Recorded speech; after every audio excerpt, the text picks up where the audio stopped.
இப்போ எதுவுமே பண்ண வேண்டாம், எதையும் அனுபவிக்க வேண்டாம்னு சொல்கிறாள். இப்போ சுவாமி இப்போ ஏசிலாம் போட்டுக்கிறதா வேண்டாமா ஆற்றுலன்னா? நன்னா போட்டுக்கோங்க. ஆனால் இது சாஸ்வதம், இது நிரந்தரம், இது இருந்தால் தான். இப்போ நம்மளே சில பேருக்கு பழக்கம் இருக்குது, காஃபி கார்த்தால் எழுந்தால் கண்டிப்பாக வேணுங்கிறவா இங்கே நிறைய பேர் இருப்பீங்க. இப்போ சில பேர் எப்படின்னா அது பேர் சொன்னாலே ஆபத்து, இப்போவே வேணும்னு விடுவா. ஏன் சுவாமி நாங்கள் பாட்டு கதை தானே கேட்டுட்டு இருந்தோம், இப்போ என்னத்துக்கு நீர் திடீர்னு அதன் பேரை சொல்லிட்டு இப்போவே யாராவது கூட கொண்டு வந்து கொடுத்தா கூட சாப்பிடலாம் போல் இருக்குங்கிற அளவுக்கு அதன் பேரில் ஒரு வெறியே இருந்துடுறதோ இல்லையோ. சில பேர் எப்படி தெரியுமா இருப்பா, கிடைச்சா ஓகே சுவாமி, கிடைக்கலன்னா எங்களுக்கு ஒன்றும் பிரச்சனை இல்லைன்னுவா. அதுதான் உயர்ந்த நிலை. வேணுங்கிற தேவை கிடையாது, கொடுத்தா ஓகே, அதாவது போட்டு சாப்பிடணும் தோணித்துனா போட்டு சாப்பிடுவேன், சிலனா மறந்து போயிடுதா பருகணுங்கிற எண்ணமே ஏற்படாதா. இல்லைன்னா பரவாயில்ல, சில பேர் இல்லைன்னா பாருங்க அப்படி தள்ள கை வச்சுன்னு உட்காந்துருவா. அதுவும் ஆற்றில் தேவசம் திதி வந்தாச்சுன்னு சொன்னால் அப்படியே தள்ள கை வச்சுன்னு உட்காந்துருக்கிறத பார்த்தா ஐயோ என்னைக்கோ போயிட்டார் அவரை நினச்சி இத்தனை வருத்தமானு கேட்டா, ஐயோ அவர் போனார், அதை பற்றிலாம் இப்போ கவலையே படலை, கார்த்தாலேருந்து பட்டினி கடை எப்போ பிராமணார்த்தக்காரர் வந்து எப்போ ஷாட்டு அவர் எழுந்து போய் இப்படின்னு கேள்வி கேட்டுறாள் இல்லையோ. அப்போ நாம் ஏதாவது ஒன்று உபவாசம் இந்த மாதிரி இருக்கணும்னு நினச்சிட்டு இருந்தோம்னா பக்கத்தில் வந்து மெதுவாக பேச ஆரம்பிப்பா. வரவா என்ன சொல்லலாம், அதெல்லாம் என்ன இவ்வளோ கஷ்டப்படணுமா, இல்லை பால்லாம் சாப்பிட்டா தப்பில்லைன்னு சொல்லியிருக்கா. பலகாரம் பல ஆகாரத்துக்கே நம்ம பாருங்க பல ஆகாரம் ஆக்கி வச்சுருக்கோமா இல்லையா. பல ஆகாரம், பழங்களை சாப்பிட்றது பல ஆகாரம். நாம் பல ஆகாரம்னுட்டு தோசை சாப்பிட்றது உண்டு, இட்லி சாப்பிட்றது உண்டு, சப்பாத்தி உண்டு, உப்புமா உண்டு, இதெல்லாம் சாப்பிட்றது. ஏன்னா அரிசியை பின்னமாக்கி சாப்பிட்றது. நம்மளை போல வைதிகாலை போலே லாயர்ஸு உலகத்திலேயே கிடையாது. ஏன்னா எப்படி லூப் ஹோல் கண்டுபிடிச்சி எப்படி போகிறா பாருங்க. சாஸ்திரம் என்ன சொல்கிறது, நீ அரிசிச்சோறு சாப்பிடாதேன்னு சொல்கிறதா, அதை உடச்சிட்டு சாப்பிடுங்க. இப்போ என்ன பண்ணுவேன், சாஸ்திரத்தை பார்த்து நம்ம கேள்வி கேட்குறா போல் இருக்குது. சாஸ்திரம் சொல்கிறது நான் ஒன்றுமே சாப்பிடக்கூடாதுன்னு தானே சொன்னேன் அப்படின்னா, ஒன்றுமே சாப்பிடக்கூடாதுன்னு சொல்கிறச்சு என்ன சொன்ன, அரிசிச்சோரெல்லாம் சாப்பிடாதேன்னு சொன்னியா இல்லையா? ஆமான்னு சொன்னேன். நீ டெய்லி அதானே சாப்பிட்ற, இன்றைக்கி அப்படி சாப்பிட மாட்டேன், உடச்சி பின்னமாக்கிட்டு சாப்பிட்றேன். சொஜ்ஜின்னு ஒரு பேர் வச்சுருப்பா பாருங்க. அதே குழம்பு தான், அதே ரசம் தான், அதே தயிர் தான், அதே திருக்கண்ணல் அமுது, வடை பாயசம் 2 கரமது எல்லாம் பண்ணியிருப்பா. ஆனால் சாதம் சாப்பிடல. இது என்ன, இது சொஜ்ஜி அப்படின்னு விடுவா. அது கொஞ்சம் பிசைஞ்சு சாப்பிட்டோன்னா கொஞ்சம் அது எப்படி சொல்கிறது, அதை கையில் ஒட்டிக்கிறா போல் இருக்கும்னு வச்சுக்கோங்க. அப்படியே உதிராக உங்களுக்கு அது ரொம்ப ஆச்சரியமாக சாதமாக வந்திருக்காது. அப்போ அதை சாப்பிட்றோம். இது எதுக்கு சொன்னேன்னா, மனோபலத்தோட ஒன்றை பண்ண வேண்டும்னு நாம் முடிவெடுத்திருக்கிற போது கூட யாராவது ஒருத்தர் பக்கத்தில் வந்துட்டு கொஞ்சம் தளர்த்தி கொள்ளலாமேன்னு சொன்னால் முழுவதுமாக தளர்த்தி கொள்ள நாம் தயாராக இருக்கிறோம். இப்போ ராவணன் ஒரு ஆள் அனுப்புகிறானோ இல்லையோ, அப்போ அதுதான் சொல்கிறான், நீ போய் சொல்ல வேண்டியது, இந்த ராமனுக்காக இப்போ நீங்கள்லாம் இப்படி வரிந்து கட்டி கொண்டு என்னோட சண்டை போட வரணுமா, இப்போது இது உங்களுக்கு ரொம்ப தேவையா, ராவண பலம் உங்களுக்கு தெரியாதா, இந்த ராமனுக்காக உங்கள் கூட்டம் வானர சைன்யம் மொத்தமாக அழிந்து போகவிருக்கிறது அப்படின்னு போய் சொல்லிப்பார் அப்படின்னு சொன்ன உடனே சரி ஆகட்டும் என்று அதுவும் ஒரு பக்ஷி உருவத்தை எடுத்துக்கொண்டு ஆகாயத்திலிருந்து கொண்டே சுக்ரீவனிடம் ராவணன் சொன்னவற்றை அப்படியே சொன்னது. உடனே வந்ததே கோபம் சுக்ரீவனுக்கு, உன்னை விட்டேனா பார்னு சொல்லிக்கொண்டு உடனே புறப்பட்டு அதனிடத்துல பெருங்கோபத்தை அவன் காண்பித்தான். அவன் போயிட்டு ராமனை வெகுவாக கொண்டாடவே ஆரம்பித்து விட்டான் ராவணனிடத்திலே. என்னை கொல்றதுக்கு பார்த்தாப்பா அவர் தான் ராமன் தான் பார்த்துட்டு தூதனா வந்தவனை கொல்லக்கூடாது, இது மேலேயும் இன்னொரு தடவை நடக்க போகிறது. அந்த மாதிரி தூதனாக வந்தவனை கொல்லுதற்கூடாதுன்னுட்டு வானரங்களிடமிருந்து நம்மை காப்பாற்றியவர் ராமன் மிகச்சிறந்தவர். ராவணனிடத்தில் ஒரு பிரச்சனை என்னென்னா, அவங்ககிட்ட பேசுகிற அவன் மனுஷாலே ஒரு தடவை என்ன சொல்லியிருக்கா, ராமன் மிகச்சிறந்தவன். மாரீச்சன் சொன்னான் தெரியுமா, மாரீச்சனிடத்தில் ராவணன் போகிறான், நீ தான் ஒத்தாசை பண்ணணும், நீ தான் மாயமானா போகணும், நீ போய் மாயமானா போய் ராமனை கொஞ்சம் உன் பின்னாடி வரவழைத்து விட்டாயினால் நான் போய் சீதையை அபகரித்து கொண்டு போய் விடுவேன். அப்போ மாரீச்சன் சொல்கிறான், நான் ஏற்கனவே ராமனிடத்திலே அடி வாங்கியவன், நீ இனிமேல் அடி வாங்க போகிறவன், இனிமேல் அடி வாங்க போகிற உனக்கு அவனுடைய பராக்கிரமம் தெரியாது, ஏற்கனவே அடி வாங்கிய எனக்குத்தான் அவன் பராக்கிரமம் தெரியும், அதுலேயும் ஒரு குறை எனக்கு உண்டு. என்னன்னா ஏற்கனவே அடி வாங்குறச்சே அவன் பிரம்மச்சாரி, இப்போ இன்னும் கல்யாணமானவன், கேட்கவே வேண்டாம், அவகிட்ட இருக்கிற கோபத்தெல்லாம் நம்மகிட்ட காட்டுவான். அப்படி அர்த்தம் அவர் சொல்லலை, இன்னும் கல்யாணமானவன்றதுனால இன்னும் அவருடைய தேஜஸ் கூடி இருக்கிறதுன்னு அர்த்தம். வடதேசத்தில் என்கிட்ட ஒரு அன்பர் சொன்னார், நான் அவரை பார்த்து முதல்ல வேடிக்கையாக கேட்டேன், ரொம்ப கம்பீரமாக வெளியிலாம் நடக்கிறீர், ஆனால் வீட்டு உள்ள அப்படியே அடங்கி போடுறதா கேள்விப்பட்டனே, வெளியில் சிங்கமாட்டம் சுத்தறீர். நான் கேட்ட கேள்வி இதுதான், வெளியில் பார்த்தா சிங்கமாட்டம் சுத்தறீர், வீட்டில் அப்படி இல்லை போல் இருக்கே அப்படின்னு. அவர் உடனே சொன்னார், அப்படிலாம் கிடையாது சுவாமி, வீட்லேயும் நான் சிங்கம்தான், ஆனால் எனக்கு மேலே காளிமாதா உட்காந்துருப்பான்னார். அங்கேயும் நான் சிங்கம்தான், வீட்டில் நான் சிங்கமாக இல்லாத இல்லை, அங்கேயும் சிங்கம்தான் வேடிக்கையாக சொன்னார் இல்லையோ. அதை போல் இந்த இடத்துல இப்போ சொல்லிட்டு இருந்த விஷயம் என்ன, சமுத்திரத்தினுடைய கரையிலே இவர்கள் சேர்த்து வந்தான் ஒருவன் தூதனை கொல்லக்கூடாது, தூதனை விட்டு விட வேண்டும் அப்படின்னு சொன்ன உடனே ராவணனிடத்தில் பேசியவர்கள் எல்லாம் ராமனுடைய குணங்களை வெகுவாக கொண்டாடுகிறார்கள். மாரீச்சன் சொன்னான், பிரம்மச்சாரியா இருக்கிறச்சேவே அந்த அடி அடிச்சிருக்காருன்னா இப்போ இன்னும் கல்யாணம் 2 பேர் இருக்கார், சீதையோடு இருக்கிறவர், அவர் கையால் யார் வாங்கிறது? ராமனை நீ என்னவாக நினைத்து கொண்டிருக்கிறாய்? ராமோ விக்கிரகவான் தர்மஹா, அவன் சொன்ன வார்த்தை. தர்மமே வடிவெடுத்தவன் ராமன்னு கொண்டாடுறான். மால்யவான், அவன் ராவணனுக்கு பாட்டனார் முறை அவன் ஒரு உபதேசம் பண்ணுறான். ராவணா, எனக்கு என்னமோ ராமன் நல்லவன் என்று தோன்றுகிறதுன்னா. ராவணன் இப்படி தலையசைச்சான், நீ தப்பா சொல்கிறேன்னா. என்னப்பா தப்பா சொல்லிட்டேன், எனக்கு நல்லவன் தான் தோன்றது. ரொம்ப நல்லவன்னு சொல்லுன்னா. ராவணன் சொல்கிற வார்த்தை பாருங்க, நல்லவன்னு சொல்லாதே, ரொம்ப நல்லவன்னு சொல்லு, ஆனால் எனக்கு பிடிக்காது, அவ்வளவுதான். என்னை பிளந்து 2 கூறாக போட்டாலும் எனக்கு சம்மதம். ஆனால் ஒருத்தனை பார்த்து கையை கூப்புன்னா நான் கையை கூப்ப மாட்டேன் அப்படின்னு உறுதிப்பட சொல்லிவிட்டான் ராவணன். அவனும் உபதேசம் பண்ணியிருக்கான், கும்பகர்ணன் உபதேசம் பண்ணியிருக்கான், விபீஷணன் உபதேசம் பண்ணியிருக்கான். இத்தனை பேரும் பண்ணிருக்காள் இல்லையோ. யார் சொன்னாலும் கோபந்தான் கொப்பளிக்கிறது ராவணனுக்கு. என்னன்னு தெரியல, அத்தனை கோபம் வருகிறது. அது விநாசகாலே விபரீத புத்தி, ஒன்றுமே பண்ண முடியாது. அதனால் வந்தவர்கள் யார் ஒருத்தர் பக்ஷி ரூபம் எடுத்துக்கொண்டு இங்கே வேவு பார்ப்பதற்காக வந்தாரோ அவர் போய் உள்ளபடியே அங்கே போய் இந்த விஷயங்களை ராவணனுக்கு எடுத்து சொன்னார். இங்கே ரொம்ப ஆச்சரியமாக அணை கட்டப்பட்டது. அந்த அணையை கட்டிக்கொண்டு அந்த கடலை கடப்பதுங்கிற முடிவெடுத்து அந்த வானர வீரர்கள் எல்லாம் ரொம்ப ஆச்சரியமாக அதிலே ரொம்ப விஜயகோஷத்தை செய்து கொண்டு இப்போதே வெற்றி கிடைத்து விட்டார் போலே ரொம்ப ஆச்சரியமாக லங்கைக்கு வந்தார்கள். லங்கையை அவர்கள் வந்து அடைந்தார்கள். அங்கே எங்கே ஜலாசயம் இருக்கிறதோ அந்த இடத்தை பார்த்துட்டு தண்ணீர் வரப்பு நன்றாக இருக்கிற இடங்களாக பார்த்து கொண்டு அங்கேயே அவர்கள் இருந்தார்கள். அவர்கள் எழுப்புற அந்த ஒலி இருக்கு பாருங்கோ, அங்கே போய் அவ போட்ட சத்தம் எல்லாம் அங்கே இருக்கிற ராட்சசர்களுடைய உள்ளங்களை எல்லாம் கலங்கடித்தன. அப்பவே அவர்களுக்கெல்லாம் ஒரு பெரிய பயம்ங்கிறது ஏற்பட்டது. வேவு பார்க்க வந்த ராட்சசனை இவர்கள் பிடிச்சு கட்டி வச்சிருக்கா, நன்னா நையப்படைத்தார்கள். விபீஷணன் தான் அடையாளம் காண்பிச்சுட்டான், இவனை நான் பார்த்துருக்கேன், இவன் அங்கே இருக்கிற ராட்சசன் இங்கே வேவு பார்க்க வந்திருக்காங்கிறத விபீஷணன் எடுத்து சொல்லிவிட்டான். கடைசியில் ராமன் போனால் போகட்டும் என்று விடுவிக்கிறார்.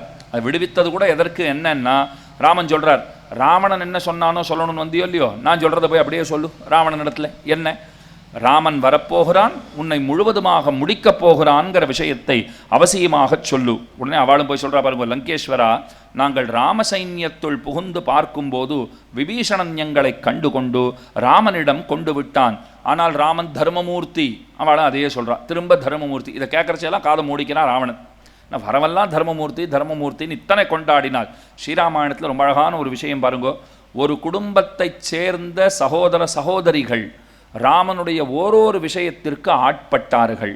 ராவணன் ராமனுடைய வீரத்திற்கு தோற்றான். அவனே சொல்றான், நானும் எத்தனையோ பேரோட சண்டை போட்டிருக்கேன், ஆனால் என் எதிரிலே நின்று என்னோடு சண்டை போடும் திரள் சாமர்த்தியம் ஒருவனுக்கு உண்டுன்னு சொன்னால் அப்பெருமை ராமனுக்குத்தான் உண்டு. சத்ரோஹோ பிரக்யாத வீரியஸ்ய ரஞ்சனீயஸ்ய விக்ரமைஹி. எதிரி கூட கொண்டாடும்படியான வைபவம், அந்த வீரம் இருக்கே, அதை ராவணன் கொண்டாடுறான். பெருமானுடைய வீரத்துக்கு ராவணன் தோற்றானா? விபீஷணன் என்ன சொல்றான், எத்தனையோ குணவாளர்களை நான் பார்த்துருக்கேன், ஆனால் இவனை போல ஒரு குணவாளனை நான் பார்த்ததே கிடையாது. பெருமானுடைய குணங்களுக்கு அவன் தம்பி விபீஷணன் தோற்றான். இது 2வதாச்சா.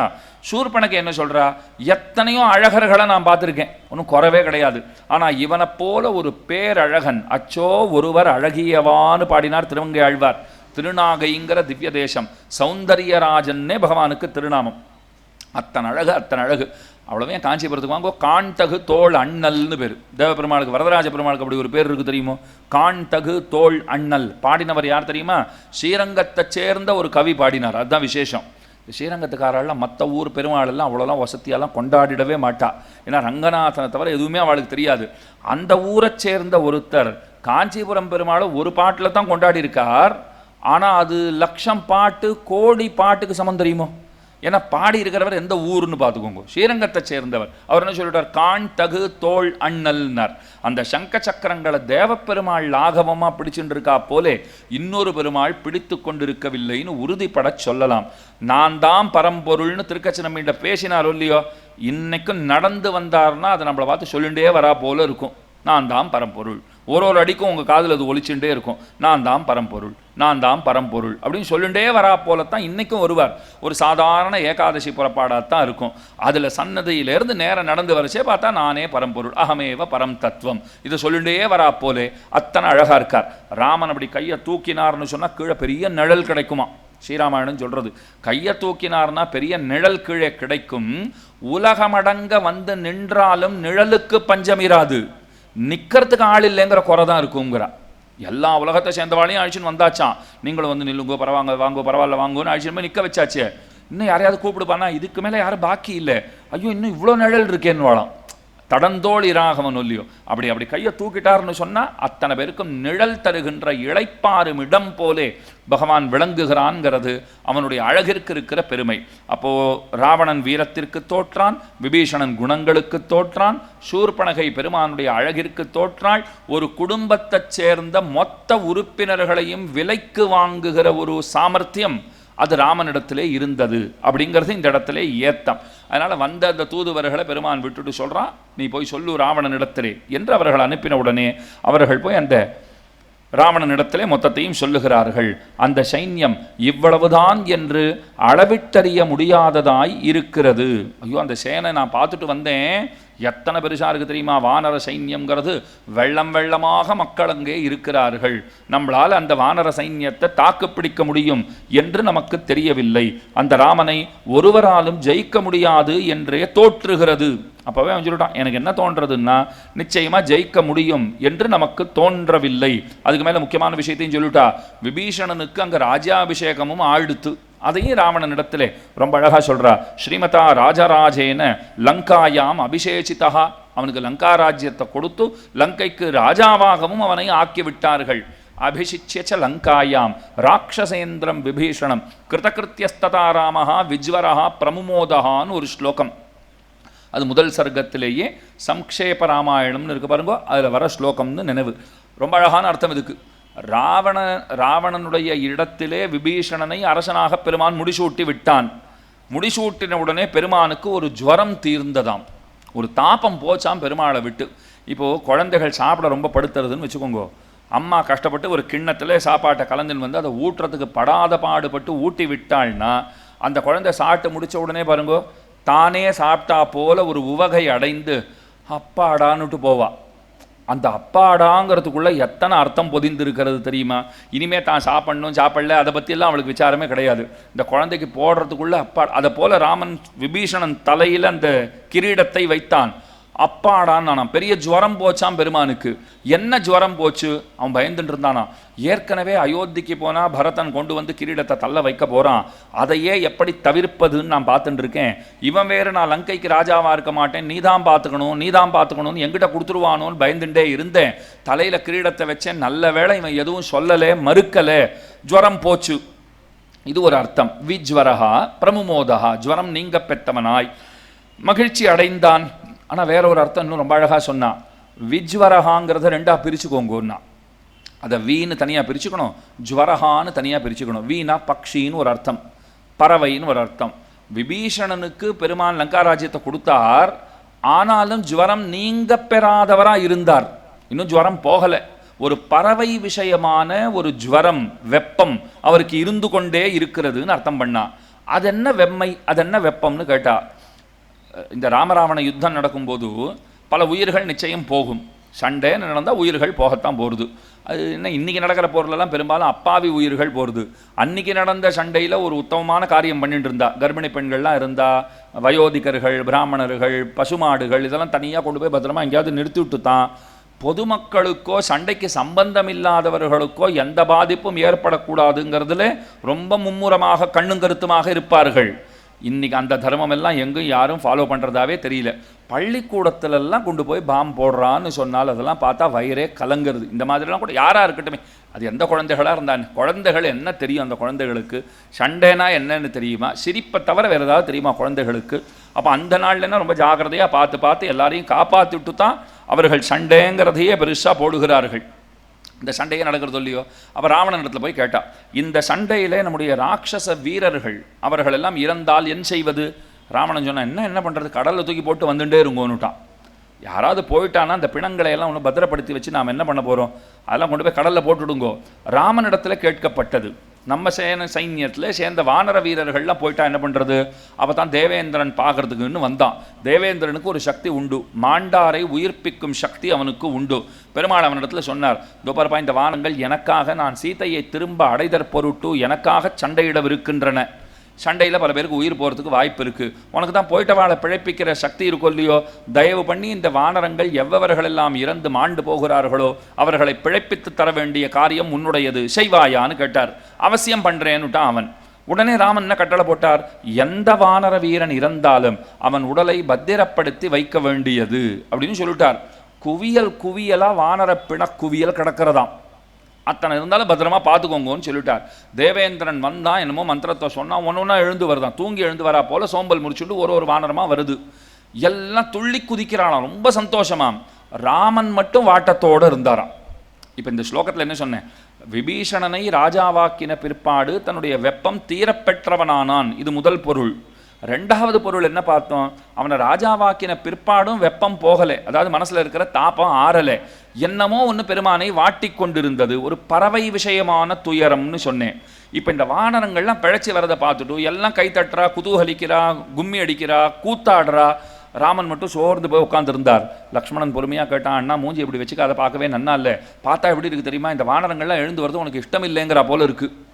ராமன் சொன்னார், நான் அப்படி கூட நினைப்பேனா, நான் தானே இந்த வரத்தையே தேவேந்திரனத்தில் கேட்டேன், அப்புறம் என்னத்துக்கு மூஞ்சியை உம்முன்னு வச்சுட்டு இருக்கேன்னா, ஐயோ அன்றைக்கி ஜட்டாயுங்கிற பறவைக்கு ஏதோ சம்ஸ்காரம் பண்ணுறேன்னு கொளுத்துட்டு வந்துட்டேனே, பெரிய தப்பு பண்ணிட்டேன், அவரையும் கையெடுக்கலை வச்சுட்டு தூக்கின்னு வந்திருந்தேன்னா இன்னைக்கு இந்த வானரங்களோடு கூட அவரையும் சேர்த்து பிழைக்க வைத்திருப்பேனே, அவர் உடலை பாதுகாக்காமல் போய்விட்டேனேன்னு வருத்தமுற்றானாம் பெருமான்.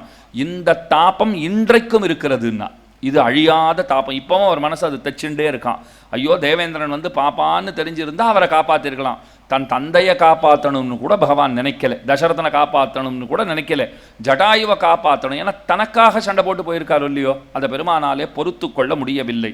அதனாலே இந்த இடத்துல ஸ்பையா வந்தவ போய் ராவணனிடத்தில் போய் சொல்லியிருக்கா, அங்கே விபீஷணனுக்கு ராஜ்யாபிஷேகம் பண்ணி அவனை ராஜாவாகவும் ஆக்கிவிட்டார்கள் அப்படின்னு சொல்லிட்டு சுக்ரீவன் கழுத்தில் 100 கமலங்கள் கோத்த பொன்மாலை விளங்குகிறது.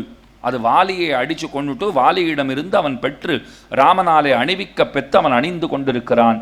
அந்த மாலை இருக்கே, அது வீரலட்சுமிக்கு இருப்பிடமாக இருக்கிறது. அந்த மாலை அணிந்தவன் தோல்வி காணான். இதெல்லாம் ராவணனுக்கு சொல்லப்படுறது. அந்த மாலையை ஒருத்தன் போட்டுருக்கான்னா அவனுக்கு தோல்வியே கிடையாது. ராட்சசேஸ்வரா, உனக்கு சொல்கிறேன், மேக்ஸ் தெரிஞ்சவாள்லாம் வேணா கூப்பிட்டுக்கோங்கிறான். யார் யாரெல்லாம் மேத்தமேட்டிக்ஸில் வல்லுநர்களோ எல்லாரையும் கூப்பிட்டுக்கோ. 100 லட்சங்களை 1 கோட்டின்னு சொல்லுவா. இது ஒன்று தான் நமக்கு தெரியும். மேலே என்னென்ன சொல்கிறா பாருங்கோ. 100 லட்சங்களை 1 கோட்டின்னு சொல்லுவா. 100,000 கோடிகளுக்கு சங்கம்னு பெயர். 100,000 சங்கங்களை மகாசங்கம்னு சொல்லுவார்கள். 100,000 மகாசங்கங்கள் பிருந்தம்னு பேர். 100,000 பிருந்தங்கள் மகாபிருந்தம். 100,000 மகாபிருந்தங்கள் பத்மம். 100,000 பத்மங்கள் கர்வம். 100,000 கர்வங்கள் மகாகர்வம். 100,000 மகாகர்வங்கள் சமுத்திரம். 100,000 சமுத்திரங்கள் ஓகம். 100,000 ஓகங்கள் ஒரு மகௌகம் அப்படின்னு சொல்லுவார்கள். இந்த வானர சைன்யம் இந்த மகௌகத்தை போல இருக்குன்னு முடிச்சுட்டாங்க. இப்போ நம்மளே கணக்கு போட்டுக்க வேண்டியது தான். அப்போ எத்தனை பெரிய கூட்டமாக இருக்கா. அந்த வானர சைன்யத்தில் அந்தந்த சேனாபதியின் கீழ் வேறு வேறாக 1000 கோடிகளும் 100 சங்கங்களும் 1000 மகா சங்கங்களும் 100 பிருந்தங்களும் 1000 மகா பிருந்தங்களும் 100 பத்மங்களும் 1000 மகா பத்மங்களும் 100 கர்வங்களும் 100 சமுத்திரங்களும் 100 மகௌகங்களும் கோட்டி மகௌகங்களும் அடங்கிய எண்ணி பார்க்க முடியாத பெரிய சேனைகள் உள்ளன. இந்த மாபெரும் சேனையுடன் ராமன் முன்னை எதிர்க்க வந்துள்ளான். நீ உடனே நாம் தோல்வியடையாதிருக்கும்படியான முயற்சிகளை எல்லாம் செய்வாயாக சொன்ன உடனே அவன் பார்த்தான், இப்போ சீத்தையை கொஞ்சம் நடுவில் பயமுறுத்தி வைக்கணுங்கிற அபிப்பிராயம் ராவணனுக்கு ஏற்பட்டது. வந்த அந்த ஒற்றர்களை பார்த்துட்டு சொல்கிறான், என் சோத்தை தின்னுட்டு நீங்கள் என்னையே பயமுறுத்தின்னு இருக்கீங்கோ, இப்படித்தான் நடந்து கொள்வீர்களா? கூட இருக்கிறவர்கள் உற்சாகமூட்டுகிறவர்களாக இருக்கணுமே தவிர டிஸ்கரேஜ் பண்ணுறவாளாக இருக்கக்கூடாது. அவள் மனசுக்குள்ள நினச்சிண்டா, நீ எதனா உத்தமமான காரியம் பண்ணியிருந்தா என்கரேஜ் பண்ணலாம், நீ பண்ணியிருக்கிறது அநியாயமான காரியம், அதில் உன்னையும் காப்பாற்றி எங்களையும் காப்பாற்றிக்கிறதுக்கு நாங்கள் வழி சொல்லிட்டு இருக்கோம், உன்னோட சேர்ந்து நாங்களும் முடிஞ்சு விடுவோம் போல் இருக்கு, இதை போய் நான் டிஸ்கரேஜ் பண்ணுறதா நீ சொல்லிட்டு இருக்கியேன்னு நினைத்து கொண்டு அவர்கள் போய்விட்டார்கள். அப்போ தான் ராவணன் நினச்சிண்டான், சீத்தையை கொஞ்சம் நாம் அச்சமூட்டுவோம் அப்படின்னு நினைத்து கொண்டு ஒரு மாயா சிரஸ்ஸு, போலியான ராமனுடைய முகம், அதை கொண்டு போய் சீத்தையினிடத்திலே காண்பித்தான். சீத்தை பலவாறாக புலம்புகிறாள். கவனமாக கேளுங்க. நஞ்சியர் இடத்துல ரொம்ப அழகான ஒரு கேள்வி கேட்கப்பட்டது. நஞ்சியர்னு ஒரு ஆச்சாரியர், பராசர பட்டருக்கு அருமை சீடர். அந்த நஞ்சியர் இடத்துல ஒரு கேள்வி கேட்கப்பட்டது. உண்மையான இணைன்னு சொன்னால் ஒருத்தர் போனால் இன்னொருத்தர் இருக்கக்கூடாது, அதுதான் நல்ல இணைன்னுவா. அது மீதி இருக்கிறவாளுக்கு ரொம்ப கஷ்டம். போகிறவா போடுவான்னு வச்சுக்கோங்க. ஒருத்தர் போனாலே ஏகப்பட்ட காரியம் இருக்குது, செய்கிறது கஷ்டம். இதில் ரொம்ப அருமையான தம்பதி ஒருத்தர் போனார், பின்னாடியே போயிட்டாருன்னா இருக்கிறவர் நிலைமை யோசிச்சு பாருங்க. இவர் தானே எல்லாத்தையும் பண்ணியானும். பிள்ளையாக இருக்கிறவருக்கு ரொம்ப கஷ்டம். அப்போ நல்ல இணைன்னு சொன்னால் ஒருத்தர் பின்னாடி ஒருத்தர் போனால் அது ரொம்ப நல்ல, தானாக போகணும். அதாவது நம்ம முயற்சி பண்ணி நாம் விழுந்து போகிறதெல்லாம் கிடையாது, கேட்ட மாத்திரத்தில் போகிறதுன்னு உண்டோ இல்லையோ. நாச்சியார் திருமொழியில் ஒரு இடத்துல ஒரு ஐதிஹ்யம் சொல்லுவா. ராமானுஜர் திருநாட்டுக்கு எழுந்தருளினார், போயிட்டார்னு செய்தி எல்லா இடத்துலையும் பரவித்து. திருமலை அனந்தாழ்வான் அழுதுண்டே புறப்படுறார். கூட இன்னொரு ஸ்ரீவைஷ்ணவரும் வரார். அவர் தள்ள அடிச்சுக்கிறார், மணலில் புரள்றார். அவரால் தாங்கவே முடியல. இனிமேல் ராமானுஜர் இல்லாத எப்படி இருக்கிறது? அனந்தாழ்வானும் அழறார், அவரும் அழறார். ஆனால் அந்த கூட வந்தவர் என்ன தெரியுமா பண்ணுவாரா? அப்பப்போ மலை மேலே ஏறுவார், இதை மரக்கிளையில் ஏறி நான் இங்கேருந்து குதிச்சு இப்போயே போய்டுறேன்னு குதிக்கிறதுக்கெல்லாம் போனாராம். அனந்தாழ்வான் ஒரு நிமிஷம் அவரை நிறுத்துறார். ஒரு நிமிஷம் நில்லு, நான் சொல்கிறத கேளு. அப்படி பிராணன் போகிறதா இருந்தால் உடையவர் போனார்னு கேட்ட உடனே போயிருக்கணும். எப்போ போலையோ இப்போ நீ மேலேருந்து குதிச்சேன்னா பிராணன் போகாது, கை கால் தான் முறியும், ஒன்றை வேற தூக்கின்னு நான் போடும். இது என்னோட பிரச்சனை வேறு. அதனால் நீ அதெல்லாம் பண்ண வேண்டாம், கீழவான்னு கூப்பிட்டாராம். இங்கே நஞ்சியர் இடத்துல கேள்வி என்னென்னா, சீத்தை எப்போதும் ராமனையே நினைத்து கொண்டிருக்கிறவள் தானே. இப்போ ராமன் இல்லைன்னுட்டு அந்த மாயாசிரசு கொண்டு வந்து காட்டப்பட்ட போது அவள் பலவாறாக புலம்பினாள், அழறா, எல்லாம் பண்ணுறா. பிராணன் ஏன் போலேங்கிறது கேள்வி. பிராணன் போயிருந்திருக்கணுமா வேண்டாமா? ஐயோ ராமன் போயிட்டானான்னு கேட்டுட்டு அப்போவே போயிருந்திருக்கணுமா வேண்டாமா? ஏன் போகலைங்கிறது கேள்வி. ரொம்ப அழகான பதில் அவர் சொன்னார். இந்த மாயாசிரஸை பார்த்துட்டு அவன் போயிட்டான்னு உடனடியாக பிராணன் போகணுங்கிற தேவை இல்லை. அப்படி போகமாட்டா அவள். ஏன்னா உண்மையில் ராமன் போகலை, இருக்கான். அவன் போயிருந்தான்னு சொன்னால் ஒருத்தர் வந்து சொல்லணுங்கிற அவசியமே கிடையாது, இவ போயிருப்பா. அவன் உண்மையாக போயிருந்தான்னு சொன்னால் ஒருத்தர் வந்து சொல்லணுங்கிற தேவை இல்லை, அக்கணமே உயிர் பிரிந்திருக்கும். இப்போ ஏன் உயிர் போலேன்னா அவன் இருக்கிறான்ங்கிறதுனால போலே. இதுல இருந்தே தெரிஞ்சுக்கலாம் அவன் இருக்கிறான்ங்கிறதை நன்கு புரிந்து கொள்ளலாம்னுட்டு ரொம்ப ஆச்சரியமான அர்த்தம் இந்த இடத்துல காட்டுகிறார்கள். அந்த மாயத்தலையை கொண்டு போய் காட்டினான். முதல்ல பயந்துட்டா. பெருமாள் கரையிலிருந்து நாணொலியை எழுப்பினார். அவர் செஞ்ச வேலை என்னன்னா, அந்த நாணை அப்படி அசைச்சார் பாருங்கோ, அந்த ஒலியை கேட்டுட்டு அவள் தரித்திருந்தாள். இதுதான் ஆண்டாள் ரொம்ப அழகாக பாடுறா. சங்கொலி சார்ங்கவில் நாணொலின்னு ரெண்டு ஞாபகம் வச்சுக்கோங்க. சங்கொலி எங்கன்னா விமலன் மடுத்தூதிய சங்கொலி. ருக்மிணி பிராட்டி கண்ணனுக்கு 7 ஸ்லோகங்கள் எழுதி அனுப்பிச்சுட்டா. உன்னை அடையணும்னு ரொம்ப ஆசைப்பட்டு இருக்கேன், நீ தான் வந்து என்னை கல்யாணம், உன்னை இது வரைக்கும் நான் பார்த்ததே கிடையாதுப்பா, உன் பெருமையை கேட்டு கேட்டு கேட்டு என் உள்ளத்திலே நீ நிறைந்திருக்கிறாய், உன்னைத்தான் கணவனாக நான் வரித்திருக்கிறேன் அப்படின்னு சொல்லிட்டார். எங்கே வரணும், எங்கே வந்து பிக்கப் பண்ணிக்கணும்னு முதற்கொண்டு அந்த ஸ்லோகங்களில் சொல்லிட்டா. அவளுக்கு ஒரு கவலை இருந்தது. நான் இப்படி வெட்கம் இல்லாமல் கடிதம் எழுதினேன்னு என்னை அவர் புறக்கணிப்பாரோ, என்னை பற்றி என்ன நினைப்பார், இன்னும் இந்த பெண்ணுக்கு அச்சம் மடம் நாணம் பயிர்ப்பு இதெல்லாம் ஒன்றுமே கிடையாதா, இந்த மாதிரி லெட்டர்லாம் எழுதி அனுப்பிச்சுட்டாளேன்னு நினச்சிக்க போகிறாருன்னுட்டு அவன் முதலே சொல்லிட்டான், நான் லெட்டர் எழுதுறதுக்கு நீ உன்னோட அழகு உன்னோட குணம் தான் காரணம், நான் காரணம் இல்லைன்னுட்டா. நீ இவ்வளோ அழகனாக இருக்கே, நீ இத்தனை குணவானாக இருக்கே, நல்லவனாக இருக்கே, அதனால் லெட்டர் எழுதினேன், இது உன்னோட பிழை, என் பிழை இல்லை அப்படின்னு அதையும் சொல்லி முடிச்சுட்டா. சரி, கண்ணன் வரதுன்னு முடிவு எடுத்துட்டாரோ இல்லையோ.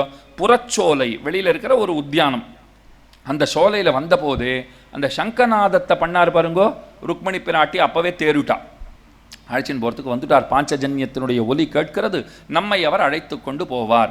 அதே போல எப்போது நாணொலி எழுப்பப்பட்டதோ அப்போது சீதா பிராட்டிக்கு ஆனந்தம் ஏற்பட்டது. இங்கே ஆண்டாள் சொல்கிறா, சீதைக்கு நாணொலி மாத்திரம் போதும், ருக்மிணிக்கு சங்கொலி மாத்திரம் போதும், நான் வச்சிருக்கிற அன்புக்கு ரெண்டும் வேணுங்கிறா. உன்னை நினச்சி நீ எப்போ வருவேன்னு நான் காத்துட்டுருக்கேன்னு இல்லையோ.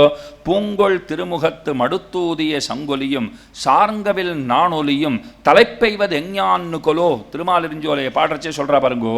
கோங்கலரும் பொழில் மாலிரும் சோலையில் கொன்றைகள் மேல் தூங்கு பொன்மாலைகளோடு உடனாய் நின்று தூங்குகின்றேன்.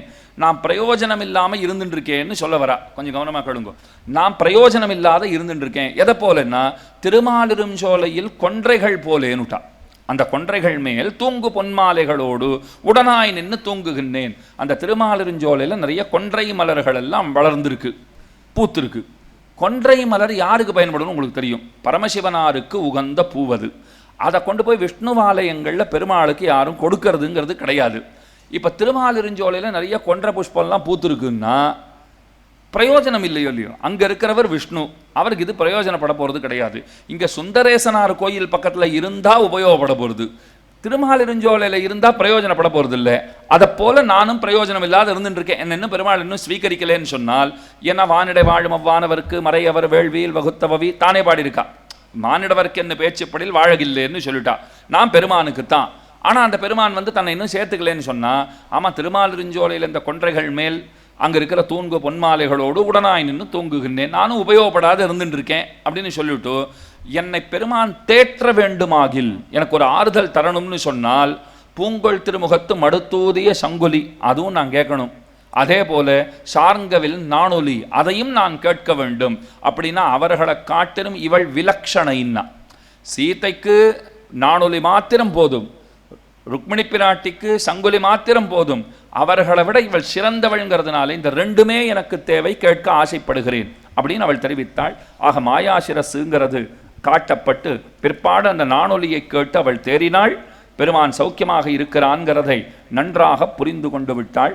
அதுக்கு மேலே இவர்கள் எப்போது யுத்தத்தை தொடங்குவதுன்னுட்டு ரொம்ப ஆச்சரியத்தோடு ஆனந்தத்தோடே வானர முதலிகள் எல்லாம் காத்திருக்கிறார்கள். அரைக்கூவல் விடுக்கப்பட்டது. அத்தனை பேரும் வர வேண்டும், சண்டை போடணும்னுட்டு ராட்சசர்களை பார்த்து கூப்பிடுறா போலே பெரும் சப்தத்தை எழுப்பி கொண்டிருந்தார்கள். அப்பத்தான் அங்கதன் தூதுன்னு நடந்தது. ஒரு தடவை அனுப்பணும் மொழி ஏற்கனவே ஹனுமான் போயிட்டு வந்தார். அவர் போய் பல ஆட்டங்கள் எல்லாம் போட்டு வந்திருக்கார். அங்கதன் போய் பார்த்த உடனே ராவணன் கேட்டான், நீ அங்கதனா, வாலியினுடைய பிள்ளையா அப்படின்னு கேட்டுட்டோம். வாலியும் நானும் சிறந்த நண்பர்கள் அப்படின்னா. அங்கதன் சொன்னார், எனக்கு நன்னா தெரியும், எங்கள் அப்பாவுக்கு நீ நல்ல நண்பன்னு தெரியும், ஆனால் நண்பனாரத்துக்கு முன்னாடி நடந்த நிகழ்ச்சி எனக்கு தெரியும். உங்களுக்குள்ள மோதல் உண்டாகித்தான் காதல் உண்டாச்சு, எனக்கு நன்னா தெரியும். நான் அப்போ சிறிய பிள்ளையாக இருந்தேன், என்னை தொட்டில்ல போட்டிருந்தா. நான் தொட்டில்ல ஓன்னு எப்போ பார்த்தாலும் அழுதுண்டே இருந்தேன். அந்த சமயத்தில் தான் உன்னோட சண்டை போடுறதுக்கு எங்கள் அப்பா போயிருந்தார். உன்னை சண்டையை போட்டுட்டு உன்னுடைய குடுமையை பிடிச்சுட்டு இப்படி தூக்கிட்டு வந்தார். தொட்டில்ல மேலே கட்டுட்டாராம். வாலி என்ன பண்ணியிருக்கான், ராவணனை மேலே கட்டுட்டு கீ கொடுத்தா அது விட்ருன்னு சுத்தம் இல்லையோ, ஒரு அடி பட்டுன்னு வச்சுருக்கான். ராவணன் அப்படி சுற்றி நின்றுருக்கான். நீ அப்படி சுற்றி நின்றதை பார்த்து நான் அழுகையை நிறுத்தினேங்கிறான் அங்கதன். இப்போ இதில் என்னென்ன நம்ம பார்க்கணும்னா, இந்த கோயில்களில் யாழி வாகனம் நீங்கள் பார்த்துருக்கலாம். யாழிக்கு என்ன சிறப்பு அப்படின்னா, அதற்கு கர்ப்பேந்திர சிம்ம பக்ஷகம்னு பேர் வடமொழியில். கம்பர் பாடினார், கருப்பேந்திரம் முதலாயின கண்டாள் இடர் காணாள்னு பாடினார். காஞ்சி பிரதிபாத பயங்கர சுவாமி அழகாக சொன்னார். கருப்பேந்திரம்னா என்னென்னா, பல பேர் என்ன தெரியுமா அர்த்தம் பண்ணிவிட்டா, காட்டில் போச்சு ஆங்காங்கே சர்க்கரை ஆலையெல்லாம் பார்த்தா கருப்பேந்திரம், கரும்பு இயந்திரம் கருப்பேந்திரம், சர்க்கரை ஆலையை பார்த்தா ஆனால் சீத்தை பயப்படலைன்னு எழுதினா. காஞ்சி சுவாமி பிரதிபாத பயங்கர சுவாமி கேட்டால், சர்க்கரை ஆலையை பார்த்தா முதல்ல எதுக்கு பயப்படணும், அதில் பயப்படுறதுக்கு என்ன இருக்குன்னா, தமிழறிஞர்கள்லாம் சொன்னாலாம். பின்ன இதுக்கு என்ன அர்த்தம் சொல்கிறது எங்களுக்கு ஒன்றும் புரியலையேன்னா, கர்ப்பேந்திர சிம்ம பக்ஷகம்னு யாழிக்கு பெயர். அப்போ கருப்பேந்திரம் முதலாயின கண்டாள் இடர் காணாள், அந்த யாழியே பார்த்தாலும் அவள் பயப்படலை. ஏன் அப்படின்னா, வால்மீகி வடமொழியில் சொல்கிறார், பாஹு ராமஸ்ய சம்ஸ்ரிதான்னர், ராமனுடைய தோளை அண்டை கொண்ட பலத்தாலே அவன் இருக்கான் காப்பாற்றுறதுன்றச்சே நம்ம என்னத்துக்காக இப்போ பயப்படணும் அப்படின்னு பயப்படாமல் இருந்துட்டா. அந்த யாழி எப்படிப்பட்டது அப்படின்னா, நீங்கள் கோயில்களில் பார்க்கலாம், அதன் துதிக்கையில் யானை சிறிய உருவமாக இருக்கும். யானை எத்தனை பெரிய பிராணி, யாழியினுடைய துதிக்கையில் ஒரு சிறிய ஒரு ஆட்டுக்குட்டி ஆட்டம் யானை இருக்குன்னா, அப்போ அந்த யாழி எத்தனை பெருசாக இருக்கும்னு நாம் ஊகித்து கொள்ள வேண்டும். அதுக்கு தான் அந்த யானையை தொங்க விட்டுருப்பா. அதில் யானையை பார்த்தா தான் யாழி எத்தனை பெருசாக இருந்திருக்குங்கிறத நம்மாலே ஊகிக்கவே முடியும். அப்போ அத்தனை பெரிய அந்த பிராணி யாழி, யாழின்னு சொல்லுகிறோமே, அந்த கருப்பேந்திரம் முதலாயின கண்டாள் இடர் காணாள். அதை போல் இப்போ அங்கதன் தொட்டில் இருக்கான், ராவணனை கிளுகிழப்பை ஆட்டம் கொண்டு வந்து மாட்டியிருக்கான்னு சொன்னால், அந்த குழந்தையே எத்தனை பெருசாக இருக்கணும்னு பாருங்கோ. அதுக்கு மேலே அவன் வாலி தட்டியிருக்கான், அது சுற்றி இருக்கு, அழுகையை நிறுத்தியிருக்கான். இதெல்லாம் அங்கதன் நினைவூட்ட உடனே, ஓ அதெல்லாம் வேற நீ ஞாபகம் வச்சுருக்கியப்பா, அது ஏதோ விளையாட்டாக நடந்தது. ஆமாம்மா, எனக்கு விளையாட்டுக்கு எங்கள் அப்பா நடத்தினது அப்படின்னுட்டான். இது ராமாயணத்தில் இல்லாத ஒரு விஷயம் சொல்கிறேன். அங்கதன் இடத்துல ஒரு கேள்வி கேட்குறான் ராவணன், நீ குரங்கு வந்திருக்க, இதுக்கு முன்னாடி ஒரு குரங்கு வந்ததேன்னு இழுத்தானான். அவனுக்கு ஹனுமான் பேரை சொல்கிறதுல விருப்பம் இல்லை. ஹனுமான் எப்பேற்பட்டவர், எப்பேற்பட்ட பக்தர், பக்தராஜர் அவர், ஆனால் அவர் பேரை சொல்கிறதுல விருப்பம் இல்லை. இதுக்கு முன்னாடி கூட ஒரு குரங்கு வந்ததேன்னு என்னமோ தான் அதை சட்டை பண்ணாதா போலேயும் தனக்கு அது தெரியாதா போலேயும் பேசினான். அங்கதனுக்கு சொருன்னு கோவம் வந்துடுத்து. எப்பேற்பட்டவர் ஹனுமான், அவரை பற்றி நீ இப்படி பேசுறியான்னு பார்த்துட்டு அவனும் சரி ஒன்றை மாதிரியே நானும் பண்ணுறேன்னுட்டு இவனும் சட்டை பண்ணாதா போலே, இல்லையே இதுக்கு முன்னாடி நாங்கள் யாரையும் அனுப்பவே இல்லையேன்னா, எங்கள் கூட்டத்திலேருந்து யாருமே வரலையே, நான் தான் முதல் ஆசாமி, என்னத்தான் அனுப்பிச்சிருக்கார், இதுக்கு முன்னாடி யாரும் வந்திருக்க முடியாது, யாரும் நாங்கள் அனுப்பலையேன்னா.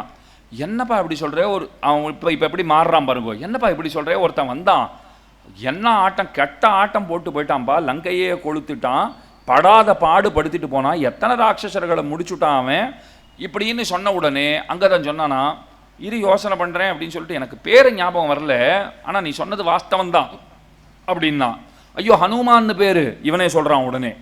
அப்போ அங்கதான் நினச்சேன், நான் இதை முதல்லையே சொல்லலாமோ இல்லையோ, இன்னமும் உனக்கு அப்படியே ஞாபகமே, நீ மறக்கிற மாதிரி வேலையை அவர் பண்ணிட்டு போயிருக்கார், அப்படி இருந்து நீ நாடகம் ஆடினையோ இல்லையோ, இப்போ நான் ஆடுறேன் பாரு ஆட்டம் உன்னோட. உடனே அங்கதான் சொன்னான், ஹனுமான் ஹனுமானா அப்படின்னு ஒருத்தர் இருந்தார், வாஸ்தவம் தான், எங்கள் கூட்டத்தில் அப்படின்னு ஒருத்தர் இருந்தார்.